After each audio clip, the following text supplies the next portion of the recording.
पुण्यात चंदनांच्या झाडांच्या चोरीची घटना वाढत आहे.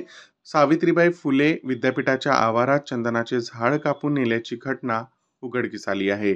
सुरक्षा रक्षकाने चतुशृंगी पोलीस ठाण्यात तक्रार दिली आहे. 2 महिन्यापूर्वीही विद्यापीठाच्या आवारातून 5 चंदनाची झाडे चोरीला गेली होती. चोरट्यांनी राष्ट्रीय खगोल भौतिक केंद्राच्या आवारात शिरून चंदनाचे झाड कापले आहे. शहरातील विविध शासकीय, खासगी संस्थानातून, सोसायट्यांमधून आणि बंगल्यांच्या आवारातून चंदनाची झाडे चोरीला जात आहेत. काही आठवड्यांपूर्वी मुकुंदनगर आणि मार्केट यार्ड भागातील सोसायटी आणि बंगले यातील चंदनाच्या झाडांच्या चोरीला सामोरे जावे लागले होते. तसेच राष्ट्रीय रासायनिक प्रयोगशाळा, राजभवन आणि खडकीतील दारुगोळा कारखान्यातूनही चंदनाची झाडे कापण्यात आली आहेत. पोलिसांना चंदन चोरट्यांना पकडण्यात अपयश आले आहेत.